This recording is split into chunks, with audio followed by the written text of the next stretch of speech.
Abre a sua Bíblia comigo em Gênesis capítulo de número 37. Gênesis capítulo 37. Eu quero ler com vocês dois versículos.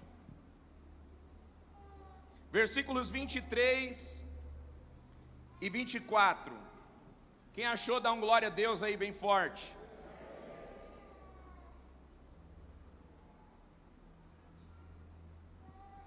Gênesis 37, versículo 23 e 24. Coloca para mim nessa tela da frente, por favor, meninos. Gênesis 37, versículos 23 e 24. Olha o que diz o texto. E quando José chegou onde estavam os seus irmãos, estes lhe arrancaram a túnica ornamentada, agarraram-no e jogaram na cisterna, que estava vazia e sem água. A minha tradução é NVI também, só que é uma NVI que não está tão atualizada como essa. Olha o que diz a minha tradução. E chegando José, os seus irmãos arrancaram a sua túnica longa. A minha tradução, Almeida, revista e corrigida, diz assim: e logo que chegou José, esses o despiram da sua túnica de várias cores que ele trazia. E tomando-o, lançaram na cova, mas a cova estava vazia e não havia água nela. Nós estamos aprendendo muito sobre a vida de José nesse ano. Como igreja estamos aprendendo sobre governo, e a vida de José tem sido a base para nós caminharmos esse ano. A história de José nos ensina algumas particularidades que são importantes nós refletirmos nelas, porque elas são intencionais para o que Deus vai fazer na nossa vida esse ano. E quando nós olhamos para a vida de José, nós percebemos que a vida de José passou por algumas fases que foram fases que José não escolheu viver, e outras fases que José, de forma intencional, escolheu viver. Então o que nós aprendemos? Nós aprendemos que a nossa vida, ela é estabelecida por duas jornadas. Quantas jornadas? Duas jornadas. Uma jornada inevitável e uma jornada intencional. Existe uma jornada que nós vamos fazer, que independente das nossas ações, nós vamos viver. São coisas inevitáveis. Existem problemas que são inevitáveis. Existem processos que são inevitáveis. Existem dores que são inevitáveis. Existem coisas que nós vamos viver que são inevitáveis. Tem processos na nossa vida que não adianta se esforçar, não adianta relutar, não adianta espernear, nós não conseguimos alterar eles. Tem coisas que você vai viver que estão além da sua capacidade de escolha. Você não escolheu que casa nascer. Você nasceu numa casa e se desenvolveu nessa casa. Você não teve poder de escolha. Você pode até ter escolhido um emprego, você pode até ter escolhido uma faculdade, você pode até ter escolhido uma amizade, mas você não consegue controlar o que acontece na faculdade. Você não consegue controlar o que acontece nas amizades. Você não consegue controlar o que acontece nos ambientes. Porque por melhor que você seja, existem coisas que você vai viver que estão independentes das suas escolhas. Existem processos e dores que estão além da nossa decisão. Agora, existe uma jornada na nossa vida que precisa e deve ser intencional. Existe uma jornada na nossa vida, uma etapa na nossa vida, uma fase na nossa vida que precisa ser intencional, onde as escolhas precisam ser intencionais, onde as mesas precisam ser intencionais, onde os ambientes precisam ser intencionais, onde que você escuta precisa ser intencional, onde as suas decisões precisam ser intencionais.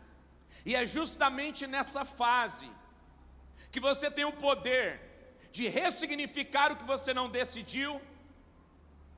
É justamente nessa fase que você tem o poder de alterar o que não estava no controle das suas mãos e decidir como vai ser, a próxima estação que você vai viver. Como vai ser o final da sua jornada, ou a boa parte da sua jornada, agora que você tem a consciência de algumas coisas que precisam ser feitas. Quando nós olhamos para a vida de José, José passou pelo menos por 3 trocas de túnicas.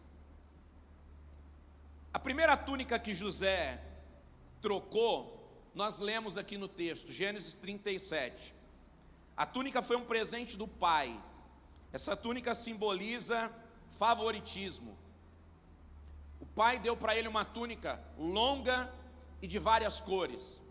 E os seus irmãos mancharam essa túnica de sangue e rasgaram essa túnica. José pôde fazer alguma coisa? José pôde intervir? José escolheu isso para a vida dele? Inevitável. Ele estava no lugar errado, na hora errada, mas ele estava debaixo de obediência. Então ele estava obedecendo o pai, mas mesmo obedecendo o pai, rasgaram a túnica dele, mancharam ela de sangue, e ele não pôde fazer nada para alterar. A pergunta que surge para nós é: por que José estava na obediência e rasgaram as vestes dele? Por que José estava caminhando debaixo do favor do pai, e mesmo assim ele perdeu a túnica de várias cores? Porque tem coisas na nossa vida que são inevitáveis. Tem processos na nossa vida que são inevitáveis. Se você for pegar essa passagem aqui e caminhar para uma alegoria espiritual e um entendimento escatológico, para quem estuda teologia, você vai saber que José é um tipo de Cristo. Isso aqui não estava no meu esboço, mas é só para a gente refletir. Você pode descartar isso se você não entende escatologia. Mas José é um tipo de Cristo. Pergunte por quê? Porque José, ele teve o seu manto rasgado e sujo de sangue. É como alguém que, pelo sangue, mergulhado pelo sangue, estabeleceu uma nova estação e uma nova jornada. José aponta para um tipo de Cristo, que precisou despir-se da sua glória e passar por um rastro de sangue para estabelecer a salvação de uma geração. Mas isso aqui é só para a gente refletir. Outro momento a gente fala sobre isso. Segunda túnica que José perdeu, ou que foi arrancada dele, foi a segunda túnica que a esposa de Potifar arrancou dele. Isso aqui significa perdas inevitáveis. Diga comigo, perdas inevitáveis. Quantos de nós já passamos por perdas inevitáveis? A esposa de Potifar tomou a túnica de José. José recebeu a túnica por mérito e perdeu a túnica de forma inevitável. Ele servia bem Potifar, você conhece o texto. Ele perdeu a túnica preservando a ele e ao seu senhor. A esposa de Potifar quis deitar-se com José, e José, fugindo dela, deixou a túnica nas mãos dela. Perdeu a túnica. E mais do que perder a túnica, ele recebeu uma consequência sobre isso, foi parar na prisão. Isso aqui está falando sobre perdas inevitáveis. Existem percas que são inevitáveis. Existem coisas que vão sair das nossas mãos, independente do que a gente faça. Às vezes você está conduzindo o seu carro, você está dentro da legalidade, você está na sua faixa, você está na velocidade certa, você está dirigindo habilitado, mas alguém vem e bate no seu carro, ultrapassando a velocidade, andando fora da faixa e dirigindo sem a legalização. Quem está errado? O motorista imprudente, mas quem sofre a consequência? O motorista que está caminhando debaixo da legalidade. Então são percas inevitáveis.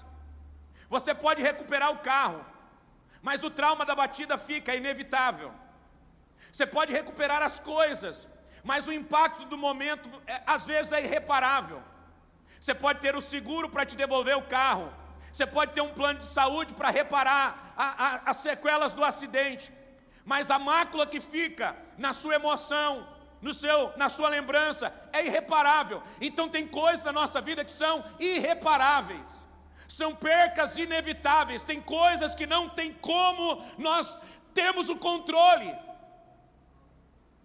Você está numa jornada de vida e entenda algo importante: existem coisas que você não vai conseguir dominar e nem controlar, por melhor que você seja, por mais bem preparado que você esteja. Existem coisas que estão fora do seu controle. Pastor, por que você está dizendo isso?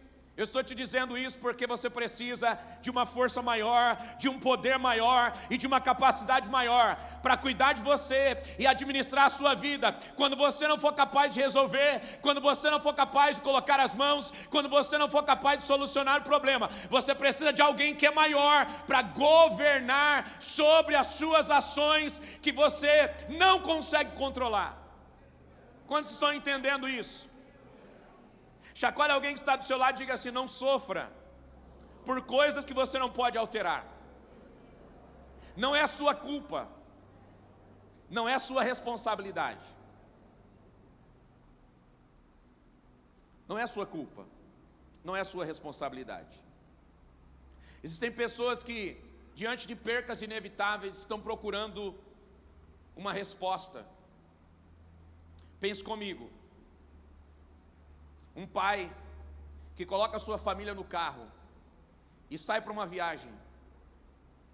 Ele está habilitado, no carro todo mundo tem cinto, o veículo tem seguro, a família tem plano de saúde, eles estão andando na velocidade certa, mas de repente um bêbado vem e bate no carro, e alguém dentro do carro perde a vida. De quem é a culpa? Nós sabemos de quem é a culpa: do imprudente. Mas tenta explicar isso para um pai que estava dirigindo o carro. Ele vai caminhar tentando entender o que ele poderia ter feito para alterar. Se naquele dia ele não tivesse saído de casa, ele teria evitado o acidente. Se naquele dia ele tivesse escolhido uma rota diferente, ele evitaria o acidente. Se naquele dia ele tivesse feito tal coisa, ele evitaria o acidente. Mas entenda algo importante: existem coisas que não são nossa responsabilidade. E existem culpas que nós não podemos carregar, porque independente das nossas ações, existem coisas que vão acontecer, que não estão no nosso controle, que nós não podemos evitar. Talvez esse pai vai dizer: ah, mas se eu tivesse deixado meu carro em casa, não teria acontecido isso. Às vezes uma brincadeira gera uma fatalidade. Existem coisas que estão longe do nosso controle.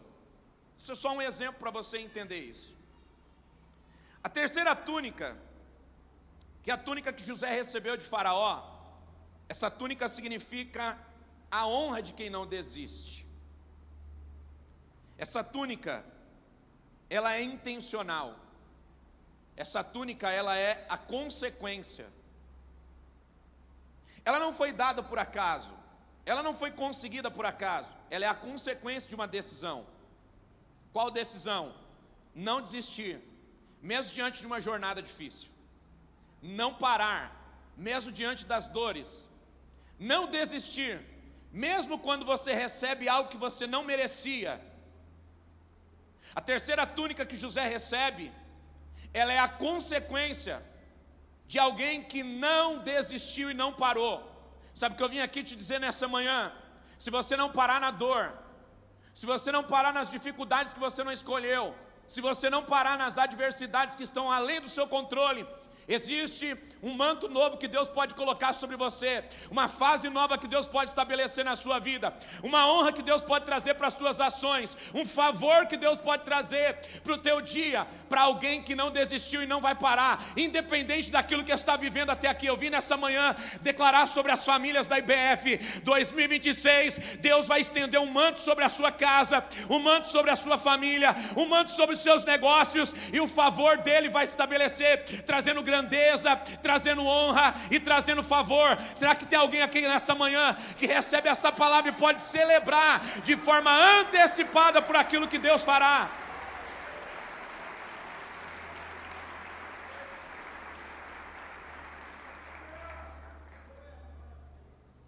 Repita comigo: promessa, processo, propósito. 3 túnicas. Promessa, processo e propósito. 3 estações. Promessa, processo e propósito, 3 estágios da nossa vida. O Deus que te faz promessas não pode arrancar de você o processo, mas Ele pode estabelecer na sua vida o propósito, se você não deixar o processo te parar. O Deus que nós servimos, Ele faz promessas, mas depois da promessa, entenda algo importante, virá o processo. E o processo vai determinar se você chega no propósito. Ninguém pula da promessa ao propósito. Ninguém pula da promessa à realização sem passar pela etapa do processo. É impossível. É impossível chegar na honra sem passar pelo processo. É impossível chegar na relevância sem passar pelo processo. É impossível receber um manto de honra sem passar pelo processo. Agora, eu quero fazer com você uma jornada comparativa a um processo espiritual. Se você está anotando, anote isso.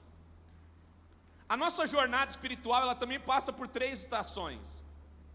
A primeira estação é a estação da conversão.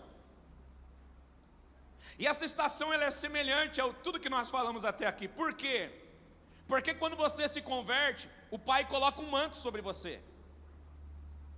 Quem levanta as mãos para receber Jesus como Senhor e Salvador, recebe uma túnica, recebe um manto, uma nova identidade, recebe uma validação. O Pai não só coloca uma túnica nova em você, como Ele declara: você é um filho amado, você é especial. Ele coloca uma túnica de várias cores em você e valida a sua identidade. Quando você levanta as suas mãos para Jesus, Ele apaga o seu passado e coloca em você um manto novo e determina uma nova identidade para você. Não importa o que você fez daqui para trás, quando Ele coloca o manto sobre você, Ele te dá uma nova identidade. Você pode glorificar esse Pai, agradecer esse Pai com um forte aplauso. Ele te deu uma nova identidade. Ele te deu uma nova identidade. Você é filho amado do Pai. Ele colocou uma túnica sobre você. Agora, entenda isso. Quando o Pai coloca uma túnica sobre você, algumas coisas começam a acontecer. Isso desperta inveja. Isso vai despertar alguns ataques. Isso vai despertar muitas vezes perseguição de alguém que não entende o que você recebeu. Se você é um novo convertido, se você é alguém que já passou esse processo, você entenderá isso. E para quem é novo convertido que está aqui, hoje você vai entender também esse processo. Alguém que vê o Pai colocando uma túnica nova em você, vai se levantar, porque não entende o que está acontecendo com você. Por que uma túnica nova nele? Por que uma nova identidade para ele? Alguém que não entende o que você recebeu do Pai vai questionar o que você recebeu do Pai, vai invejar o que você recebeu do Pai, vai atacar o que você recebeu do Pai.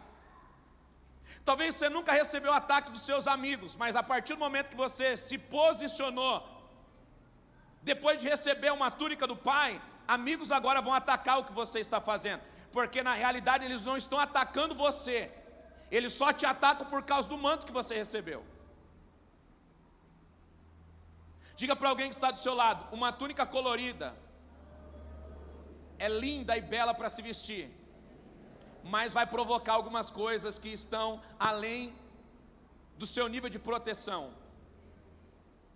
Tem coisas que você vai viver que é inevitável depois que você recebe uma túnica. Alguém vai te atacar e você não pode mudar isso. Alguém vai levantar contra você e você não pode alterar isso. Alguém vai questionar a sua fé e você não pode alterar isso. Alguém vai dizer: está servindo a Jesus agora porque está querendo alguma coisa em troca. Alguém vai dizer, está indo para a igreja agora porque já fez tudo de errado, agora está se escondendo atrás da religião. Você não vai poder alterar o que pensam ao teu respeito. E talvez você vai receber algum nível de ataque só porque o pai colocou uma túnica nova em você, e só porque o pai te deu algo que alguém gostaria de receber e ainda não recebeu. Mas eu vim aqui nessa manhã para te dizer, o pai que colocou uma túnica em você, não só te deu uma túnica, mas ele te deu uma nova identidade. A túnica alguém pode tirar, alguém pode rasgar, alguém pode manchar, mas a identidade é você que decide se alguém tira ela de você ou não.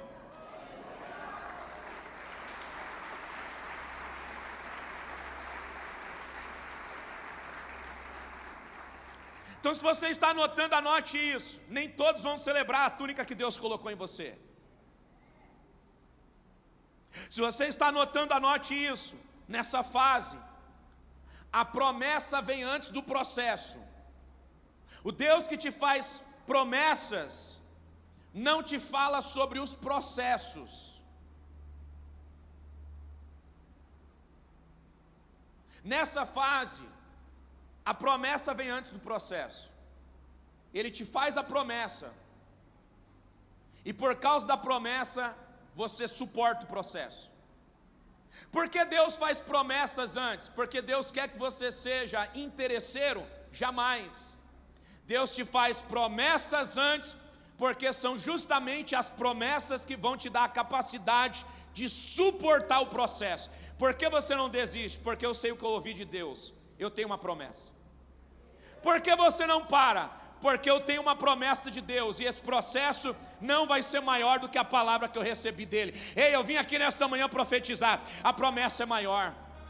A palavra que saiu da boca de Deus é maior. A palavra vai sustentar você, a palavra vai prover você, a palavra vai guardar você, a palavra vai te conduzir no processo, e a palavra tem o poder de te levar ao propósito. Se você crê nisso, por favor, dá um glória bem alto para o inferno ouvir, porque você não é daqueles que param, você é daqueles que avançam para a promessa se cumprir na sua vida.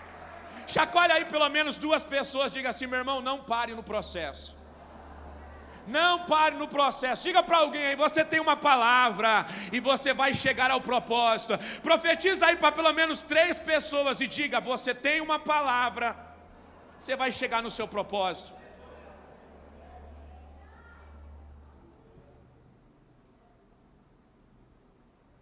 Primeira estação, conversão. Segunda estação, processo. O processo é quando você foge da tentação. Alguém que se converteu e entregou a vida a Jesus, agora vai ser provado e testado. E aí alguém que está vivendo essa fase vai fugir da tentação.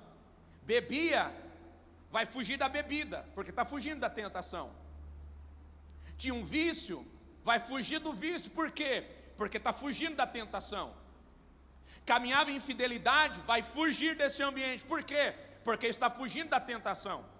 É o processo, é a libertação acontecendo, é a transformação acontecendo. Nessa fase, às vezes parece que você está perdendo. Nessa fase, às vezes parece que é impossível vencer. Quando você está nessa fase, você faz atitudes boas e parece que você recebe resultados ruins.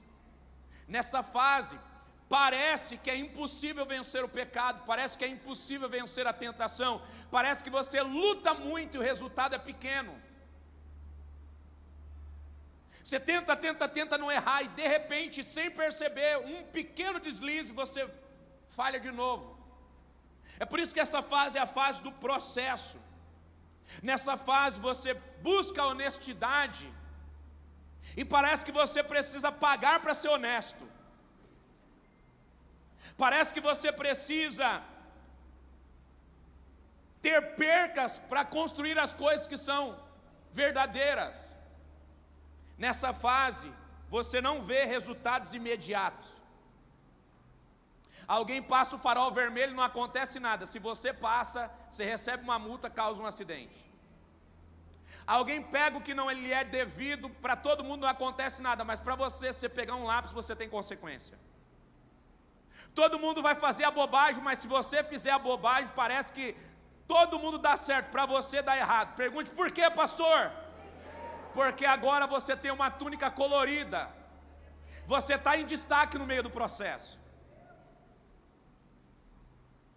Mas não arrancaram de minha túnica, arrancaram a túnica, mas existe uma marca espiritual. Talvez você pode desistir do que Deus falou ao teu respeito, mas uma vez que Deus falou algo ao teu respeito, o diabo não desiste mais de você. Porque ele sabe que agora você tem uma palavra, você tem uma marca. O Deus que te deu a palavra, que te deu uma marca, não desiste de você. É por isso que o diabo vai tentar te atacar sempre. Porque você pode ter desistido de você e da tua história, mas Deus não desistiu. E o diabo também não desiste. Porque ele sabe que se Deus tem um plano para você, é melhor te parar agora no processo do que deixar você chegar no propósito. Porque depois que você chega no propósito, ele não consegue te parar mais. É por isso que nessa fase você vai viver muitos ataques. É por isso que nessa fase vai ser doloroso. É por isso que nessa fase vai ser difícil. É por isso que nessa fase parece que você está perdendo. Você tem que pagar para ser honesto. Essa fase às vezes é uma fase confusa. Por quê? Porque ela é uma fase difícil. Quando você quer caminhar debaixo do favor de Deus com a sua vida alinhada, de fato, você precisa pagar para ser honesto. Porque a sociedade já está perdida, boa parte dela. O mundo caminha debaixo de quebra de princípios. Então quem vai caminhar nos princípios de Deus, precisa pagar para ser honesto. Precisa pagar para fazer as coisas certas. Uma empresa, para caminhar hoje dentro da legalidade, ela quase que paga para trabalhar. Ela vai ter que pagar o imposto, ela vai ter que regularizar os funcionários, ela vai ter que regularizar o ambiente. E quem cobra isso? Às vezes não caminha debaixo da legalidade.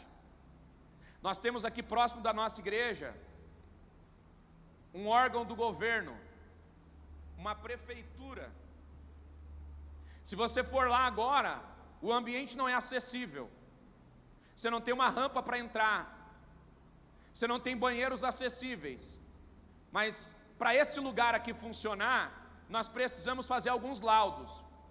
O primeiro deles de acessibilidade. Então, para abrirmos essas portas, precisamos fazer rampas, precisamos fazer banheiro acessível na parte interna e na parte externa. Precisamos construir uma rampa de acesso aqui.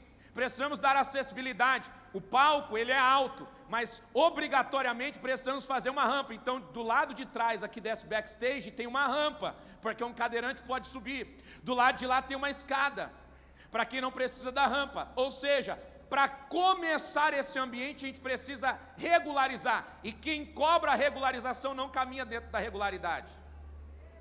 Então quem quer caminhar na legitimidade às vezes paga para ser honesto, num ambiente onde quem te cobra não é honesto 100%. Essa é a vida de alguém que quer caminhar no princípio. Diga para quem está do seu lado: quem quer caminhar no princípio não se compara ao transgressor, mas se compara a quem quer caminhar dentro da legitimidade. O padrão do mundo não é o padrão para você seguir. O padrão da Bíblia, o padrão de Deus, o padrão do céu é o padrão para você. Não é todo mundo que vai conseguir caminhar nesse padrão. É por isso que não é todo mundo que vai viver promessas e propósitos. Promessas e propósitos é para quem anda na contramão do mundo.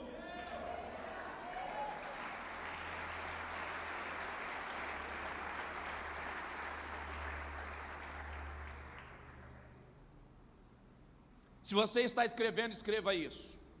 Muitas pessoas vão receber promessas, poucas pessoas vão viver propósitos. Muitas pessoas vão receber promessas, poucas pessoas vão receber e vão viver propósito. Por quê? Porque para viver o propósito, nós precisamos passar pelo processo. E o processo vai exigir de nós muita renúncia. Terceira estação, para quem está fazendo uma jornada espiritual, a primeira estação é a conversão, a segunda estação é o processo, a terceira estação é o propósito. O propósito é o tempo da frutificação. O propósito é quando a honra te toca e os frutos se manifestam. É quando os resultados trazem a honra. Por que que o processo às vezes parece que leva tanto tempo? Por que que o processo às vezes parece que demora? É porque Deus não está te preparando para ser um líder de escravos. Deus está te preparando para se tornar um governador. Por que que o processo de José demorou? Deus não estava treinando José para ser um líder de escravos, como era Potifar. Quem é Potifar? Líder de escravos. José está na casa de Potifar, mas não está sendo treinado para ser como Potifar.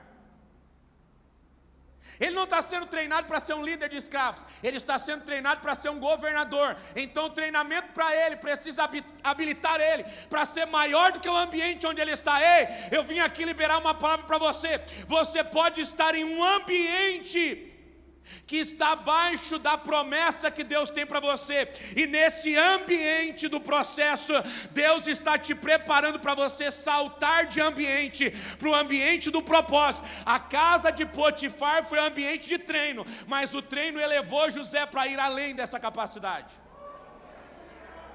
Deus não estava treinando ele para ser um líder de escravos, Deus estava treinando ele para ser um governador. E quando ele começa a viver esse propósito, a honra se manifesta. Quando você chega no propósito, não é alguém que te dá a túnica, é você que adquiriu ela por causa dos frutos. Quando você chega no propósito, não é você que pede a túnica é a consequência da sua jornada. Será que tem alguém comigo aqui nessa manhã? Profetiza para alguém que está do seu lado assim, diga para essa pessoa assim: não espere alguém te dar uma túnica, mereça receber uma túnica. Não espere alguém te dar um lugar, mereça um lugar. Porque quando você merece um lugar, ainda que alguém não queira te colocar nele, o céu te habilita para receber essa estação. A túnica que arrancaram de você será substituída por Deus por uma túnica melhor. Será que alguém pode celebrar Jesus por isso? Será que alguém pode adorar a Ele por isso?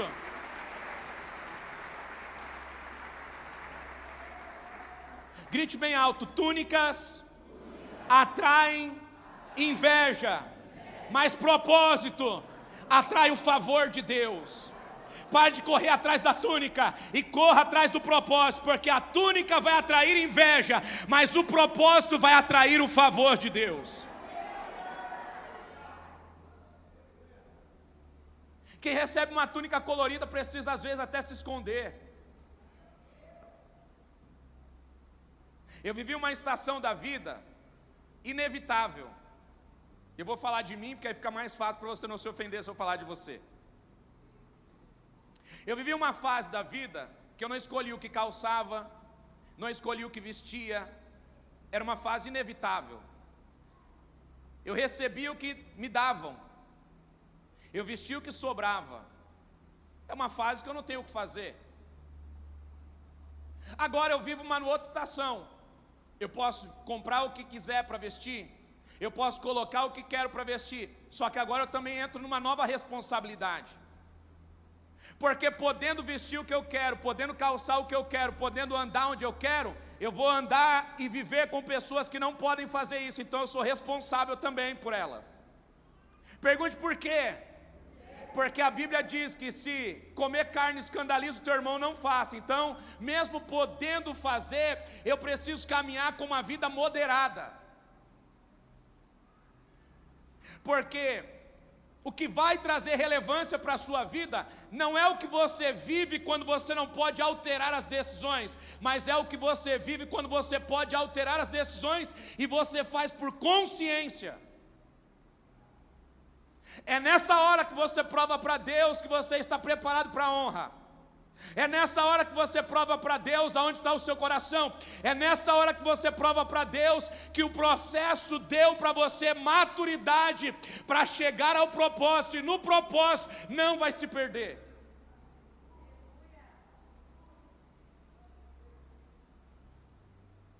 A túnica atrai inveja, mas o propósito atrai favor. Às vezes você vai ter que embrulhar a túnica e guardar. Pergunte por quê? Porque se você andar com ela, você vai despertar inveja.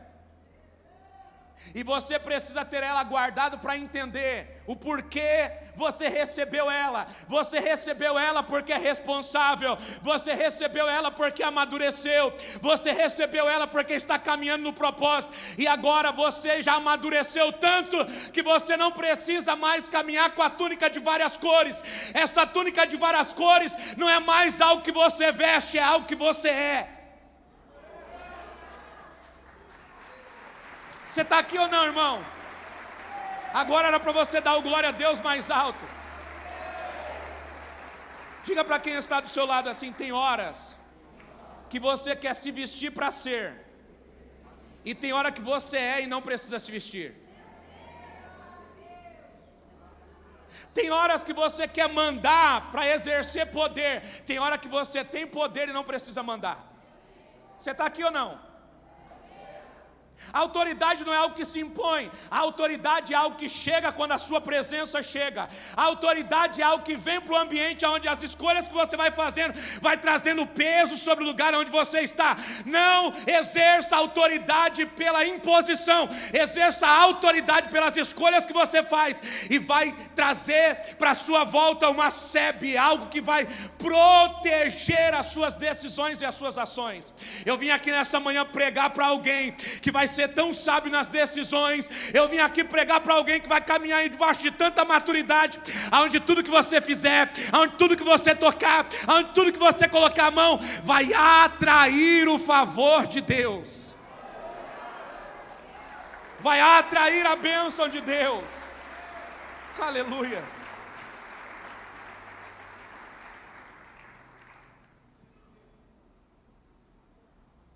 Se você está anotando, anote isso. Se você tem o favor de Deus, trocar de túnica será consequência, não prioridade. Se você tem o favor de Deus, trocar de túnica é consequência, não prioridade. Qual é o problema da nossa geração? A nossa geração tem como prioridade receber a túnica. Deus está dizendo: não tem a túnica como prioridade, tem a túnica como consequência da relevância do que você faz. Tem a túnica como consequência da ação que você gere. Por que tem gente que nunca chega à prosperidade?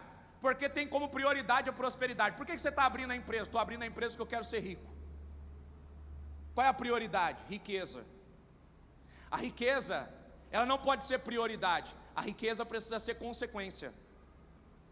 Você abriu uma empresa e você é tão bom no que você faz, que aquilo que você faz traz para você riqueza, mas você não buscou a riqueza, você buscou servir as pessoas com excelência, porque você serve as pessoas com excelência, a riqueza tocou a sua vida como consequência.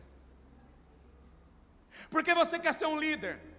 Ah, porque eu quero ter destaque diante das pessoas e quero mandar nelas. Você está focado na prioridade errada. Não foque em ser um líder, não foque em ser alguém que faz para Deus as coisas pela relevância que você recebe. A relevância do que você recebe precisa ser consequência do amor com que você faz aquilo que você está construindo para Deus. Seja o melhor naquilo que você faz, seja o mais dedicado naquilo que você faz, e deixe a consequência da honra se estabelecer como uma consequência e não como uma prioridade, porque quem busca a honra como prioridade não vai receber de Deus a honra. Tem muita gente que quer fazer para Deus, não porque ama Deus, mas porque quer a consequência do que Deus dá. Já parou para pensar nisso? As pessoas da nossa geração que estão se levantando para fazer bobagem, falando bobagem, vivendo bobagem, estão dentro dessa realidade. Nós estamos cercados dessa realidade onde as pessoas estão falando bobagem, vivendo bobagem, desejando bobagem, porque não amadureceram ainda para viver o propósito. Você está aqui ou não, irmão? Deixa eu mudar o sentido aqui para a gente fechar. Eu só tenho mais 7 minutos. Se o louvor quiser subir aqui comigo, pode subir já. Então nós falamos de algumas estações aqui, amém? Então nós falamos primeiro sobre as 3 etapas da vida de José, as 3 túnicas que José recebeu. Nós falamos sobre um comparativo da jornada espiritual. Diga comigo: conversão, processo e propósito. Nós falamos sobre coisas que nós vivemos, que nós não podemos alterar, mas falamos sobre coisas que é nossa responsabilidade agir e caminhar sobre ela. Então agora, entenda isso. Na primeira fase não é você que escolhe o que veste, mas na segunda fase é você que precisa exatamente saber o que você veste. Eu quero ler um texto com vocês, 1 Samuel capítulo 2, versículo 18 e 19. Você está aqui comigo? 1 Samuel capítulo 2, versículo 18 e 19. Que Deus abençoe a sua semente, prospere a sua casa e a sua família. 1 Samuel capítulo 2, versículo 18 e 19. Olha o que diz o texto: porém Samuel ministrava perante o Senhor sendo ainda jovem. Ele era um menino. Dá para trocar essa tradução que troca a palavra jovem por menino? Tem aí? Deixa eu ver. Samuel, contudo, ainda menino, ministrava diante do Senhor. Diga para quem está do seu lado: é possível ser menino e estar ministrando perante o Senhor. Tem muitos meninos que ainda estão no altar. Tem muitos meninos que ainda estão na obra. Tem muitos meninos que ainda estão na liderança. E isso aqui não é ofensivo, isso aqui é uma construção, porque Deus levanta meninos. Os 12 discípulos que Jesus chamou, eles eram meninos quando Deus chamou eles. De 12 a 17 anos, os 12 discípulos tinham de 12 a 17 anos. Eles foram chamados meninos. Diga para quem está do seu lado: Deus te escolhe menino. E é você que se torna um homem enquanto serve Ele. Você está aqui ou não, irmãos? Isso não é ofensivo, isso é uma realidade. Então, Samuel, contudo, ainda menino, ministrava diante, vestindo um colete sacerdotal de linho, ou uma roupa de linho. Versículo 19. Todos os anos quem? Quem veste o menino? Diga para quem está do seu lado: o menino precisa de alguém para falar na vida dele. Diga: por quê, pastor? Porque o menino que não tem alguém para falar sobre a vida dele vai caminhar em nudez. Porque ele cresce, mas ainda não aprendeu a aumentar a sua veste. É por isso que ele precisa de alguém. O menino Samuel crescia, e quando ele cresce a roupa fica curta, sim ou não? Só que ele tem uma mãe que percebe que o que ele está vestindo não serve mais, que o que ele está fazendo não é mais desse jeito. Então agora, ela que vê o que ele não vê, vai dar para ele o que ele precisa. Diga para alguém que está do seu lado: todo menino vive como menino, sente como menino, age como menino. É por isso que o menino precisa de pai, de mãe, de tutor. Porque quando você é menino, você não sabe o que sentir, você não sabe o que fazer, e você não sabe a verdade sobre você. Você não tem a responsabilidade de aumentar a sua roupa, mas você tem a obrigação de caminhar debaixo de obediência para que você seja protegido e coberto. Todos os anos a sua mãe fazia uma pequena túnica e levava para ele. E quando subia a Siló com o marido para oferecer o sacrifício anual. Sabe o que está acontecendo aqui? Todo ano Ana chegava para o menino Samuel e dizia para ele assim: Samuel, você cresceu, cara. Não dá mais para ser aquele Samuel do ano passado. Essa roupinha que você está vestindo aí, meu filho, chegou a hora de trocar. Eu trouxe uma nova para você. Essa roupa agora não é alguém que arranca de você, é você que tem que tirar para desejar viver essa nova. A mãe trazia a roupa, mas era Samuel que precisava tirar a túnica velha. Diga para quem está do seu lado: tem túnicas que arrancam de você, mas tem túnicas que é você que precisa arrancar de você mesmo.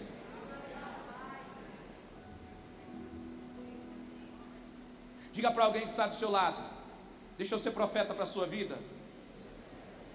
Você precisa arrancar a túnica do vitimismo. Você precisa arrancar a túnica do medo. Você precisa arrancar a túnica da dúvida. Você precisa arrancar a túnica da escassez. Você precisa arrancar a túnica da mediocridade. Por quê? Porque o mundo quer que você esteja vestido com ela diariamente. Deus tem uma túnica nova para você, mas Ele não te obriga a tirar a túnica que você está vestido. Ele espera que você cresça e diga: eu preciso de uma túnica nova. É por isso que você precisa de uma igreja. É por isso que você precisa da comunhão de uma igreja. É por isso que você precisa de um pastor. Pergunte: por quê, pastor? Porque você vai ser confrontado em coisas que você ainda não sabe que precisa. E quando você parece agressivo, parece doloroso, parece que é para o seu mal, mas é exatamente para te construir, para te fazer crescer e viver uma estação sobrenatural. Porque quem te dá uma roupa nova te protege de expor a tua nudez. Era a responsabilidade da mãe de Samuel cobrir o crescimento do filho. A roupa agora não é compatível com o crescimento. Em algum momento Samuel vai ficar desprotegido. Então a mãe que percebeu o crescimento dele agora trouxe uma roupa nova. Então, orientado pela mãe, ele deixa o velho para pegar o novo. Diga para alguém que está do seu lado: hoje você toma uma decisão importante. Hoje você tem a opção de deixar o velho para pegar o novo. Pastor, o que é isso? É deixar para trás limitações, é deixar para trás o medo, é deixar para trás uma vida velha, encharcada pelo pecado, e aceitar a túnica que Deus está colocando sobre você, a identidade nova que Deus está colocando para você, e aceitar a promessa que vai te levar ao propósito que Deus tem para a sua vida e para a sua casa. A decisão é sua. Ele está dizendo: você cresceu e eu tenho uma nova túnica para você, mas eu não vou te obrigar a vestir. É você que escolhe se você quer vestir ou não. Pastor, por que isso é importante? Eu te explico. Olha o que diz o versículo 26. Capítulo 2, versículo 26, coloca para mim. E Samuel, o menino Samuel, continuava. Diga para quem está do seu lado: o menino cresce naturalmente, porque se tudo está saudável, tem crescimento. Uma criança cresce saudável, você não precisa fazer nada por ela, ela vai crescer. Se comer bem ou se comer mal, ela vai crescer. Se você forçar a comida ou se você não forçar, ela vai crescer. Se ela estiver saudável, ela vai crescer. Agora, se ela não está crescendo, então você procura um médico. Por quê? Porque alguma coisa está fora do normal. Agora, na naturalidade, a criança cresce. Então o menino Samuel continuava crescendo, sendo cada vez mais estimado por quem? Pelo Senhor e pelo... Então ele não está crescendo só em uma esfera, ele está crescendo em duas esferas. Ele está crescendo na esfera natural, diante do povo.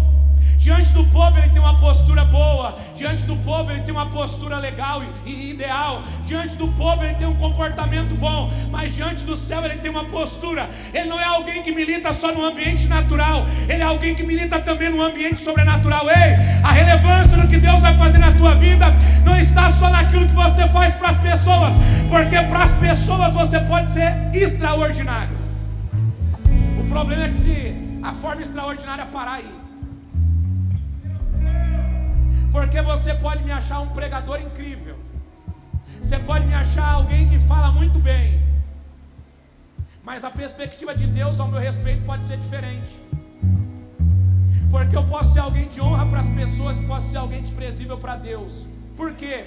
Porque só Deus sabe quem eu sou quando as luzes do altar se apagam.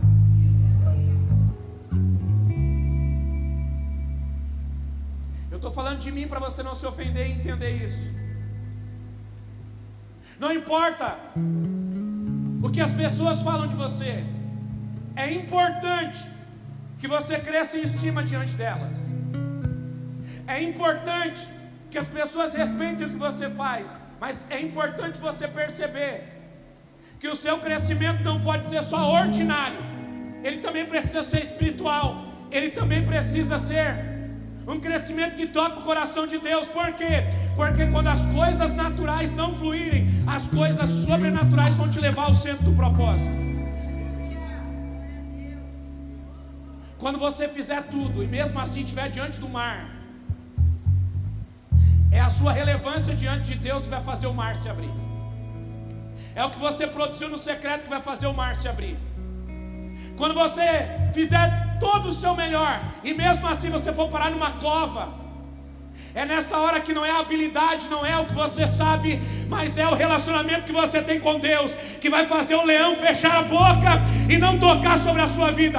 Mesmo quando você faz o seu melhor, o seu extraordinário, e assim ainda você para dentro de uma fornalha, é nessa hora que não é a habilidade, não é o dom, não é as pessoas que vão te proteger, mas é a intimidade que você constrói com Ele, quando ninguém está vendo, que vai fazer Ele visitar a fornalha e dizer: esse aí não.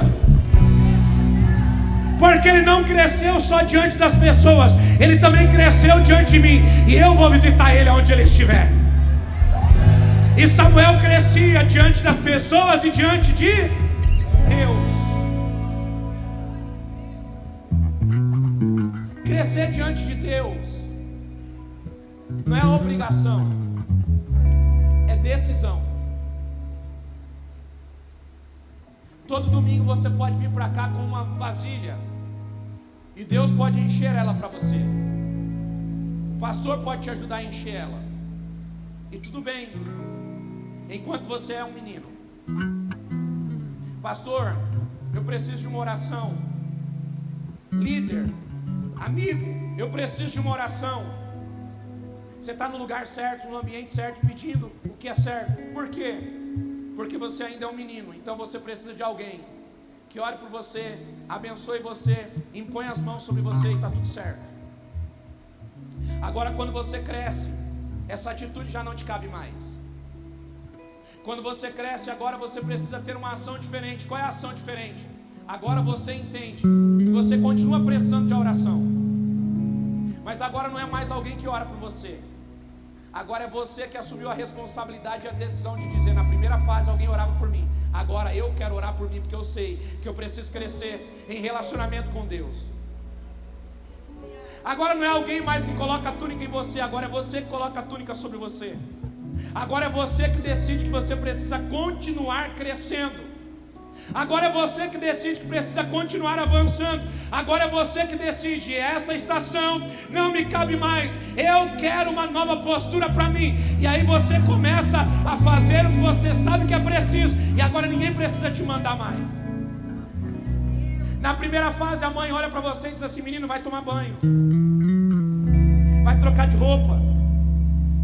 Quando você cresce, você mesmo percebe: não está cheirando bem. Aí o que você faz? Você não precisa que ninguém te mande tomar banho. Você percebeu. Agora você vai para o chuveiro. Você cresceu. Você percebeu: essa roupa não me cabe mais, eu preciso deixar ela, eu preciso abandonar ela, eu preciso trocar ela. E aí, porque você cresceu, então você vai fazer o quê? Você vai ter uma nova postura. Eu já vou fechar 2 minutos, eu te prometo, e eu encerro. Eu quero ler só o último texto com você. 1 Samuel capítulo 3, na realidade 2 textos. Capítulo 3, versículo 19. Que Deus abençoe cada semente, prospere sua casa e a sua família.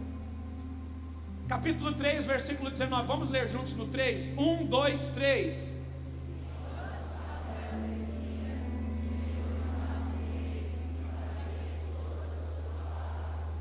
Eu vou pedir para você ler mais uma vez, você precisa pegar isso aqui. 1, 2, 3. Enquanto Samuel crescia,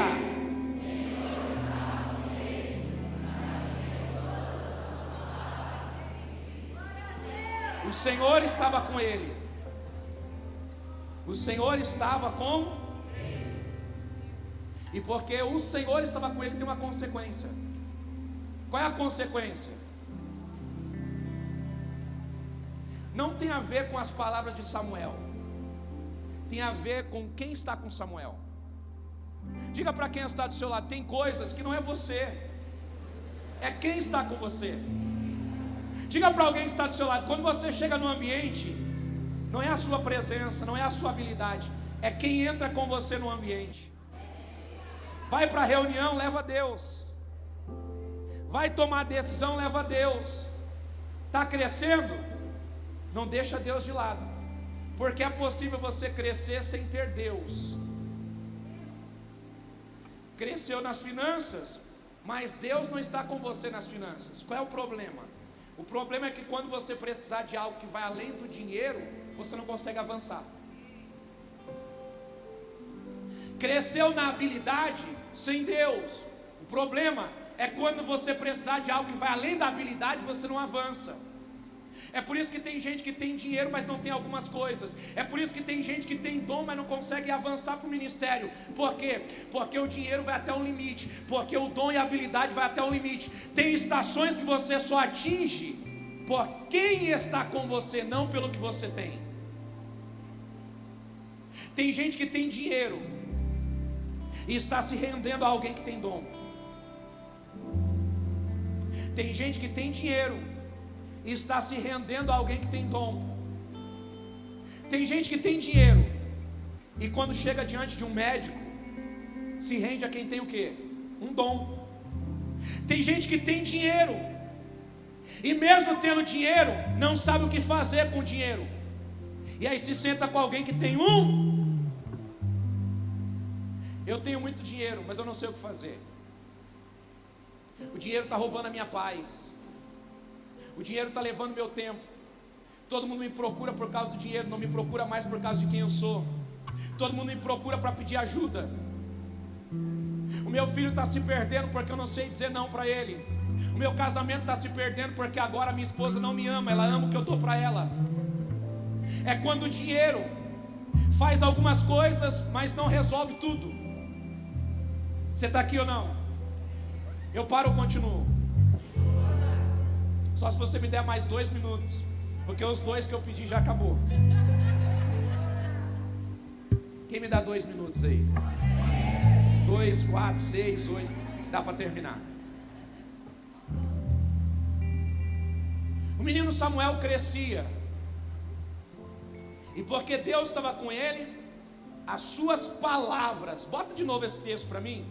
Irmão, isso aqui é muito poderoso, mas muito poderoso mesmo. É a consequência de andar com Deus.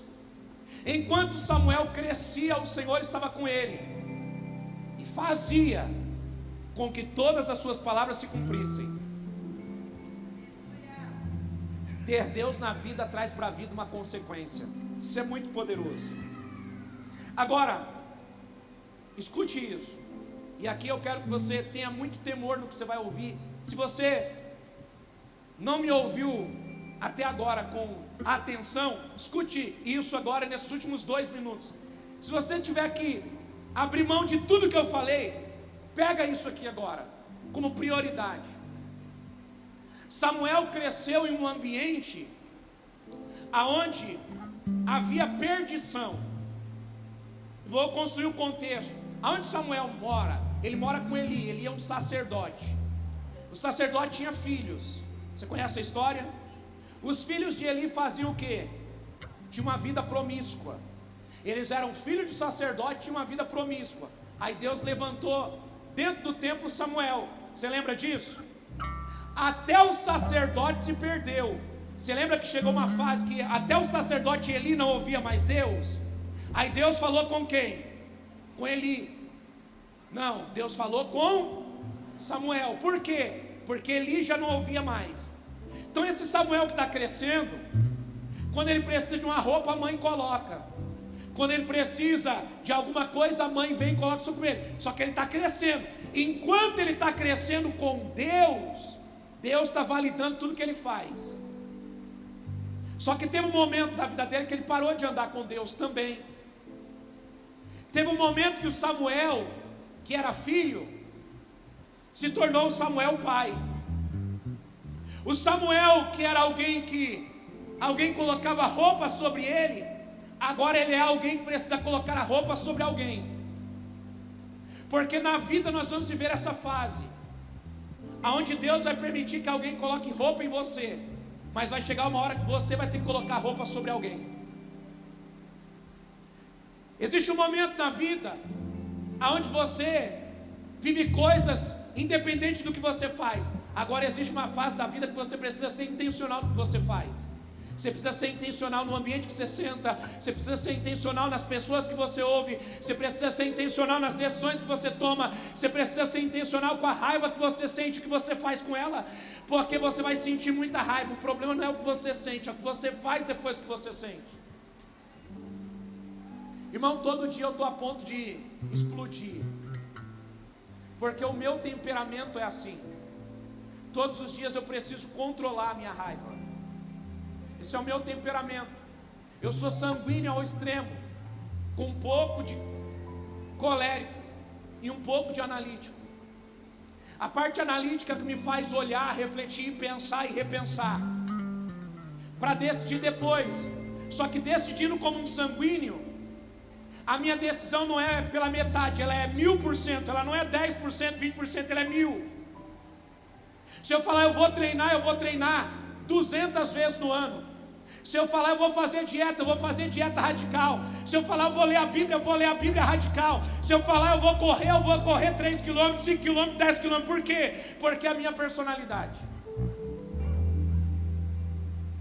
Agora, qual é o negativo disso? Controle sobre o que sente. Controle sobre a fúria. Controle sobre a responsabilidade. Então, escute isso. 1 Samuel capítulo 8, versículo de 1 ao 6. Agora sim é o último versículo. Você pode se colocar de pé já para a gente fechar. Capítulo 8, versículo 1 em diante. E eu oro junto com você aqui. Versículo, nós vamos até o 6. Quando envelheceu Samuel, nomeou seus filhos como juízes em Israel. O seu primogênito chamava-se Joel, o segundo Ábia, e eles julgavam em Berseba. Deixa eu te fazer uma pergunta. Quando Samuel está crescendo e está vendo Eli, o sacerdote, fazer bobagem, o que Deus falou para Samuel? Samuel, os filhos de Eli estão fazendo bobagem, eles não podem liderar. Sim ou não? O que Samuel está fazendo agora? Ele está colocando os filhos para liderar. Não faltou para ele exemplo. Ele pega os seus filhos e coloca os seus filhos para fazer o quê? Para liderar. O seu primogênito chamava-se Joel, o segundo Ábias, e eles julgavam em Berseba. Versículo 3. Os filhos dele, porém, não andaram nos seus caminhos. Antes, tornaram-se o quê? Gananciosos. Aceitavam o quê? Pervertiam o quê? Samuel está caminhando pelo que ele ama. E os filhos caminhando pela consequência do que é produzido por alguém que ama Deus. Quem é Samuel? A maior autoridade. Quem são os filhos de Samuel? Aqueles que desfrutam da autoridade que Samuel tem. Isso aqui é muito importante para a gente refletir, porque isso aqui vai responder a pergunta que nós precisamos responder: por que nós servimos a Deus? Por que nós frequentamos esse ambiente onde Deus está? É possível nós entrarmos aqui só para desfrutar do que Deus dá, por causa da grandeza de quem Ele é. É possível aqui você frequentar porque você quer que o seu filho caminhe bem. É possível você frequentar esse lugar porque você quer prosperar. É possível você frequentar esse lugar porque aqui você vai fazer network. Aqui você vai vender, aqui você vai comprar, aqui você vai multiplicar o que você tem. É possível você entrar nesse ambiente só pelos benefícios que o ambiente dá. É possível. Eu não estou dizendo que você faz isso, mas estou dizendo que isso pode ser a consequência de alguém que está olhando para a prioridade errada. Isso precisa ser a consequência, mas isso não pode ser a prioridade. Os filhos dele, porém, andavam nos seus caminhos, antes tornaram-se gananciosos, aceitavam suborno e pervertiam a justiça. Por isso todas as autoridades de Israel reuniram-se e foram falar com Samuel em Ramá. E lhe disseram: você já está velho, e os teus filhos não andam nos teus caminhos. Escolhe agora um rei para nos julgar, à semelhança das outras nações. Quando, porém, disseram: dá-nos um rei para que nos julgue, isso desagradou Samuel. Então ele... Por que ele orou ao Senhor? Porque agora ele parou de orar e não tem mais a aprovação de Deus para tudo que ele faz. Parou de crescer. Envelheceu, mas parou de crescer. Diga para quem está do seu lado: cuidado, para você não envelhecer na igreja e parar de crescer na igreja. Porque é possível você envelhecer na igreja sem crescer. 10 anos de ministério, 20 anos de ministério, envelheceu, mas não cresceu. 30 anos frequentando a igreja, envelheceu, mas não cresceu, não amadureceu.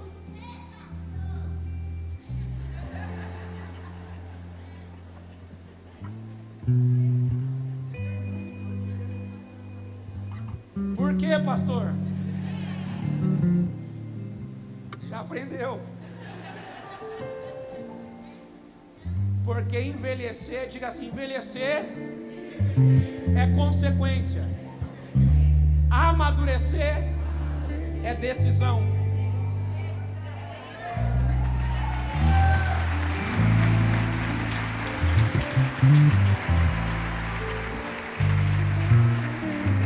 Vamos orar. Tem coisas que cabem a um novo convertido, mas não cabe mais para você que tem uma jornada com Deus. Uma criança erra por inocência, um adulto erra por negligência. Uma criança fica doente porque fica sem comer, um adulto fica doente porque come errado. Eu queria que você orasse nessa manhã, não por ninguém, não para que você receba coisas, mas ore nessa manhã pedindo para Deus: Senhor, eu quero amadurecer, eu quero tomar novas decisões, eu quero trocar de veste, eu quero viver uma nova realidade, eu quero governar a minha vida e a minha família. Eu não quero ser um crente que envelheceu sem ter amadurecido. Eu não quero que eu tenha a oportunidade de mudar e não mude na capacidade que o Senhor me deu. Ei, irmão, imagina a vergonha de Samuel. Ele envelheceu, e agora alguém olha para ele e diz assim: Samuel, a tua decisão não serve para nada, os seus filhos não podem ser sacerdote, o teu conselho não serve mais para nós, a gente quer um rei, porque os seus filhos aceitam suborno, seus filhos são injustos. Samuel, você está cego, você foi usado por Deus, porque Eli, o sacerdote, não ouvia mais a Deus, só que agora é você que não ouve mais Deus, está colocando gente sem direção para governar e julgar. Samuel, você não merece mais essa estola sacerdotal. Irmãos, imagine a vergonha. A vergonha diante do povo dá para cobrir, o problema é a vergonha diante de Deus.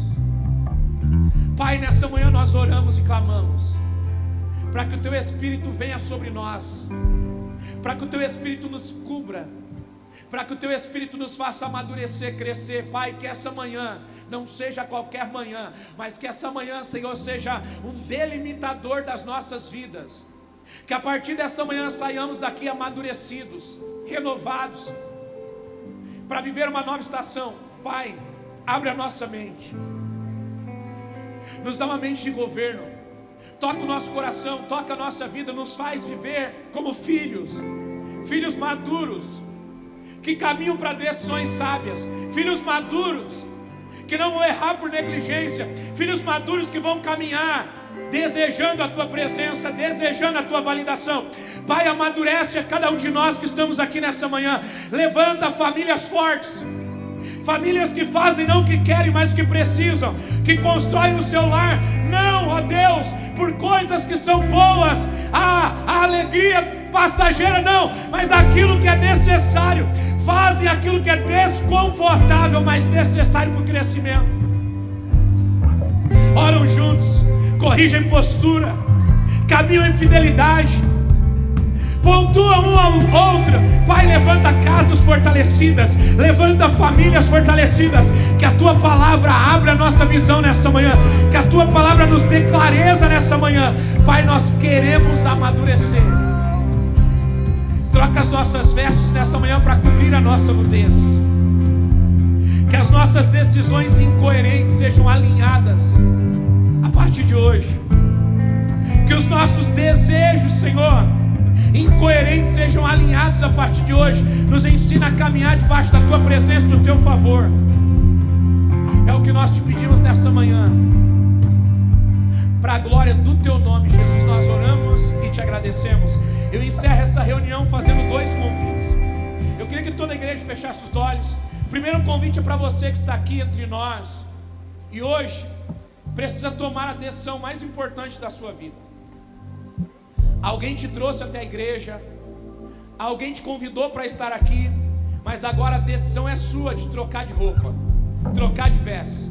Até aqui alguém te ajudou, até aqui alguém te convidou, até aqui alguém pegou na tua mão, mas hoje você decidiu: eu quero conduzir a minha jornada, eu quero Jesus na minha vida, eu quero o Senhor na minha história. Talvez você entrou aqui, está longe de Deus, talvez você entrou aqui decepcionado com a igreja, com o pastor, com o líder, e por isso você quebrou a tua aliança com Deus. Nessa manhã o céu está te convidando para reatar a aliança. O céu nessa manhã está dizendo: chega de andar com a roupa suja e velha, chegou a hora de trocar as vestes. O Senhor está te convidando nessa manhã. Primeiro convite é para você que quer aceitar a Jesus como Senhor e Salvador da sua vida.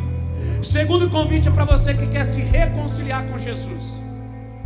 Eu vou contar até 3, você vai levantar a sua mão aonde você estiver, eu vou orar por você. Pastor, eu quero Jesus. Você vai levantar a sua mão bem alto, vai acenar para mim, e eu vou orar por você nessa manhã.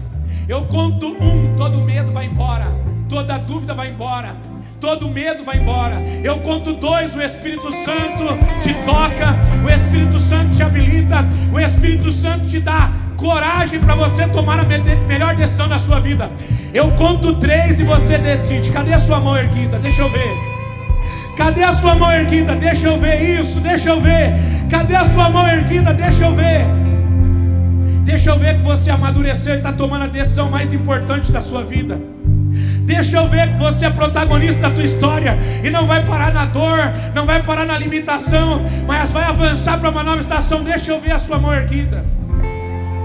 Você pode aplaudir a Jesus bem forte, porque tem pessoas sábias aqui nessa manhã, tem pessoas inteligentes aqui nessa manhã. Aleluia. Eu posso pedir uma gentileza para vocês que levantaram a mão aqui e ali. Me dá a honra de orar por vocês. Sai do lugar de vocês, vem aqui no altar, deixa eu orar por vocês. Isso, vem para cá. Vem adorando, vem celebrando, porque hoje começa uma estação nova na vida de vocês.